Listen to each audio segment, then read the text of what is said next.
بسم الله الرحمن الرحيم، والحمد لله رب العالمين، والصلاة والسلام على أشرف الخلق أجمعين، حبيبنا المصطفى سيدنا محمد وعلى آله وصحبه أجمعين. سلام الله عليكم إخواني الكرام ورحمة الله تعالى وبركاته. درسنا اليوم يتعلق ببرنامجين وهما كالآتي: البرنامج الأول وهو ميديا جيت، والبرنامج الثاني وهو شياط إنجين أو شياط إنجين إن صح نطق الكلمة. وكالعادة سأترك لكم هذين الرابطين لتحميل البرنامج. هذا الرابط الأول خاص بالبرنامج ميديا جيت 2، والبرنامج الثاني وهو خاص ببرنامج شياط انجين. وكالعادة سأترك لكم هذين الرابطين أسفل الفيديو إن شاء الله. عند تحميل البرنامج الأول ميديا جيت 2 يأتيكم البرنامج مضغوط بالمنرار هكذا. تقومون بالفك أو بفك الضغط عن البرنامج. عند فك الضغط عن البرنامج تحصلون على هذا المجلد. تقومون بفتح المجلد، وبداخل المجلد ستجدون أيقونة البرنامج. ولتسطيب البرنامج أو تنصيب البرنامج الكل يعلم أو الكل يعرف كيفية تسطيب البرنامج. يكفي الضغط على البرنامج هكذا.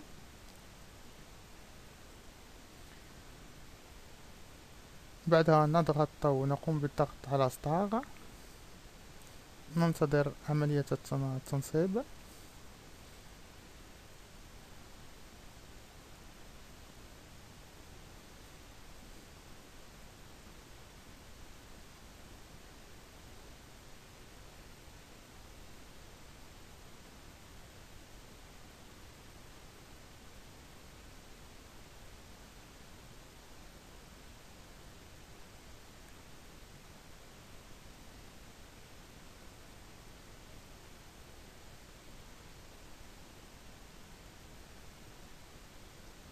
وعند انتهاء التنصيب نقوم بالضغط على ستار مرة ثانية،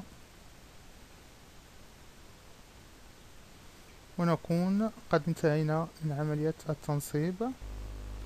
وعند انتهاء تنصيب البرنامج ستحصلون على هذه الأيقونة على سطح المكتب. سنقوم بفتح البرنامج.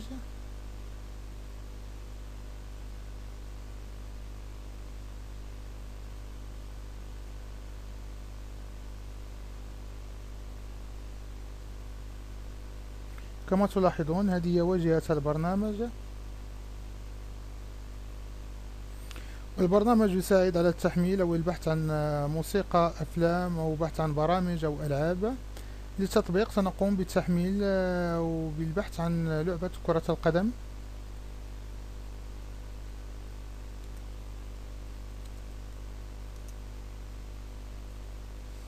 سنضغط هنا البحث. كما تلاحظون لقد وجد بعض المواقع لتحميل هذه اللعبة. مثلا سنختار هذا الموقع للتحميل. سنضغط هنا على هذا السهم الأخضر. سيطلب منك مكان حفظ اللعبة. مثلا أنا سأختار سطح المكتب. موافق. كما تلاحظون لقد بدأ بتحميل اللعبة. سنضغط هنا. كما تشاهدون لقد بدأ في تحميل اللعبة.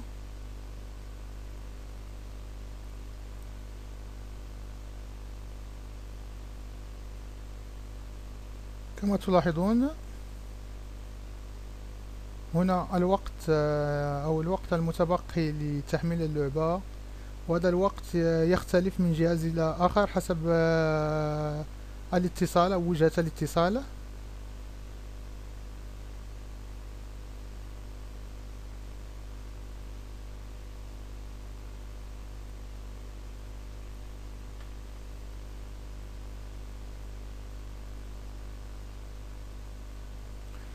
والآن سنأتي لشرح البرنامج الثاني وهو شياط انجين إن صح نطق الكلمة. وعند تحميل البرنامج يأتي مضغوط هكذا. نقوم بفك الضغط عن البرنامج.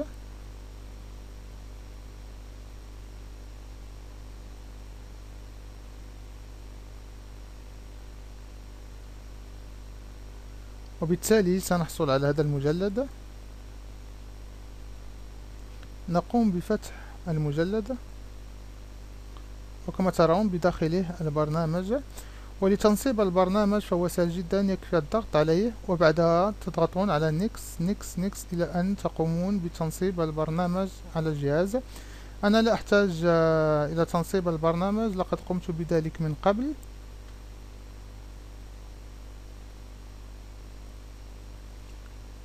وهذا هو البرنامج شات انجين أو شات انجين إن صح نطق الكلمة، وهو يعني خداع المحرك.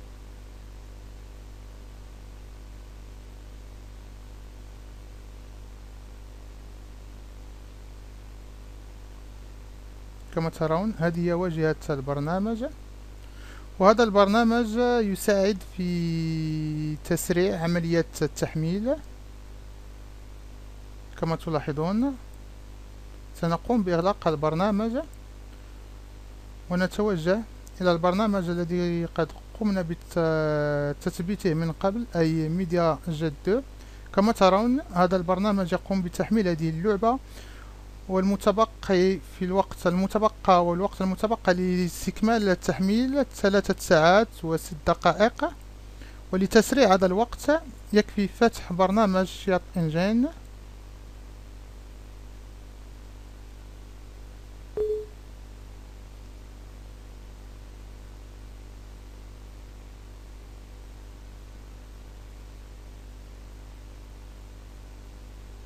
كما ترون نضغط هنا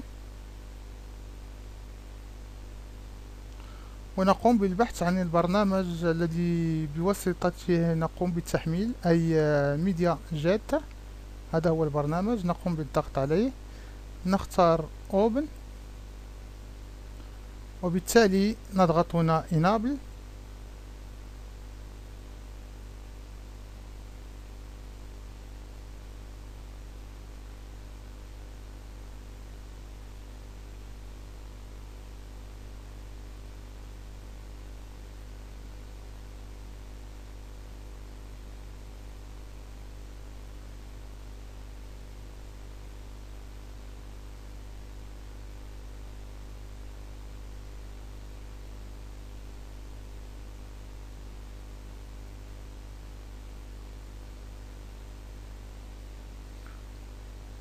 وعند الضغط وضع علامة هنا نقوم باستبدال هنا نضع 0.2 ونضغط هنا أبلي أو تطبيق 3 مرات.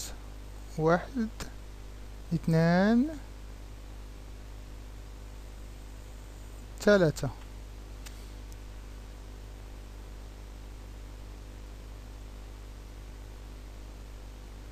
كما تلاحظون سرعة التحميل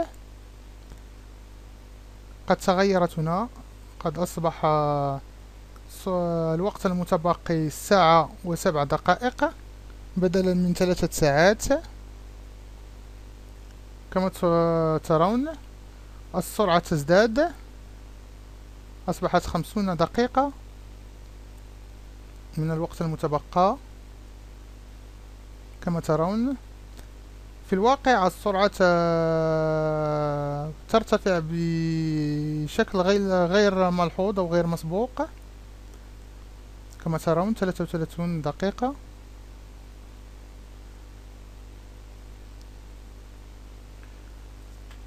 وبالتالي لم يبقى لي سوى أن استودعكم الله الذي لا تضيع ودائعه، على أمل اللقاء بكم في درس جديد إن شاء الله. في أمان الله.